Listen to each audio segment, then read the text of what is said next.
High peeps, welcome to জিটেক। তো ট্রেন্ডিংয়ে কিন্তু নতুন একটা ফটো এডিটিংয়ের অ্যাপ বেরিয়েছে, যে এই সফটওয়্যারটার মাধ্যমে তোমরা স্ক্রিনে দেখতে পাচ্ছ এরকম ধরনের ট্রেন্ডিং যে ফটো এডিটিং সেটা তোমরা করতে পারবে।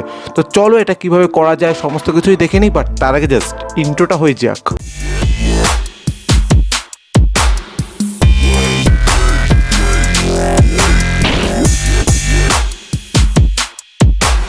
তো এরকম ধরনের এডিটিং করার জন্য আমাদের দরকার পড়বে একটা অ্যাপ, যেটার নাম হলো ফটোল্যাব। তো এই অ্যাপটার মাধ্যমে তোমরা করতে পারবে, নিচে ডেসক্রিপশনের লিঙ্ক দেওয়া আছে, সেখান থেকে অবশ্যই চেক আউট করে নিতে পারবে।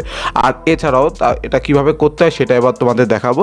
তো তার জন্য আমাদের ফটোল্যাব অ্যাপটা ওপেন করতে হবে। তো তোমরা সবাই ইনস্টল করে নেবে, আর আমার আগে থেকে ইনস্টল করা আছে।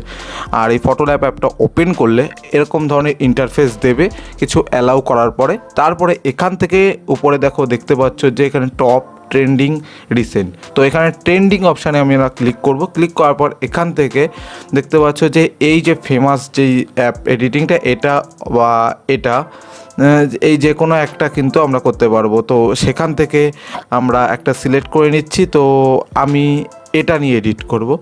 তো এটা নিয়ে এডিট করার পর সেখান থেকে তোমরা এখানে দেখতে পাচ্ছ যে এটা হলো রিয়েল ফটো, আর এটা এডিট করার পরে এরকম দেখাবে।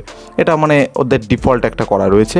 আর এখান থেকে অলে যাবে, এখানে অলে যাওয়ার পরে সেখান থেকে তোমার যা চাই মানে যেইভাবে এডিট করবে সেই ফটোটা তোমরা সিলেক্ট করে নেবে। তো এখান থেকে অলে গেলে এখানে কিন্তু আবার অপশান দিয়ে দেবে যে তুমি কোথার থেকে করবে। তো সেখান থেকে আমি এখানের থেকে একটা ফটো ক্লিক করে নিচ্ছি, এখান থেকে আবিরের ফটোটা ক্লিক করে নিচ্ছি। সেখান থেকে টিক চিহ্নতে ক্লিক করব। ক্লিক করার পর এখানে একটা অ্যাড দেবে, বা অনেক সময় অ্যাড দিতেও পারে আবার নাও দিতে পারে। আর তোমরা দেখতেই পাচ্ছ এখানে প্রসেসিং। তো এবার প্রসেসিং হচ্ছে, প্রসেসিং হয়ে যাওয়ার পরেই কিন্তু কমপ্লিট হয়ে যাবে। Simple process. তো তোমরা যারা পারে না তারা তো অবশ্যই শিখে গেলে। আর তোমরা যদি ভিডিওটা ভালো লাগে এখন আপাতত ভিডিওতে একটা লাইক করে দিও, আর কমেন্ট করে জানিও ভিডিওটা কেমন লাগলো। ও অলরেডি চলেও এসেছে, তো দেখতে পাচ্ছ এটা হয়ে গেছে। আর এখান থেকে আমরা অ্যাড অপশানে যাব।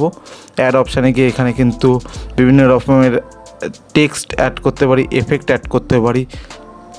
দেখতে পাচ্ছ যে এখানে প্রসেসিং হচ্ছে, অনেক রকমের আছে এফেক্ট। তো এই এফেক্টটা আরও ভালো।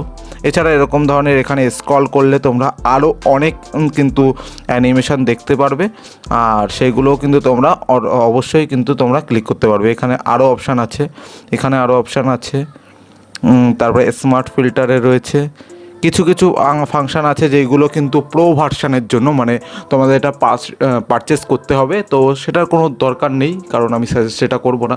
অবশ্যই কিন্তু ফ্রি যেগুলো ভার্সান রয়েছে সেইগুলোর মাধ্যমে তোমরা অনেকগুলো করে নিতে পারবে।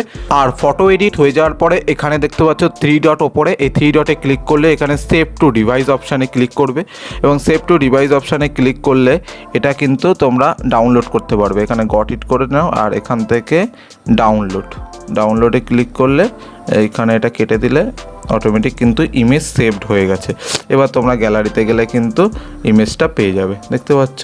তো তো আজকে এই ছিল আমার ভিডিও। তো আই হোপ তোমাদের ভিডিওতে সমস্ত কিছু বুঝতে পেরেছো। আর যদি কোনো রকম প্রবলেম হয় অবশ্যই নিচে কমেন্ট বক্সে কমেন্ট করে জানাও। আর এছাড়াও ভিডিওটা ভালো লাগলে অবশ্যই ভিডিওতে লাইক করো, কমেন্ট করো, শেয়ার করো। আর চ্যানেলটা সাবস্ক্রাইব যারা করোনি অবশ্যই চ্যানেলটা সাবস্ক্রাইব করে দিয়ে পাশে নোটিফিকেশন বেল আইকনটা অবশ্যই বাজিয়ে দিও। তো দেখা হচ্ছে আবার নেক্সট ভিডিওতে, তার জন্য বাই বাই।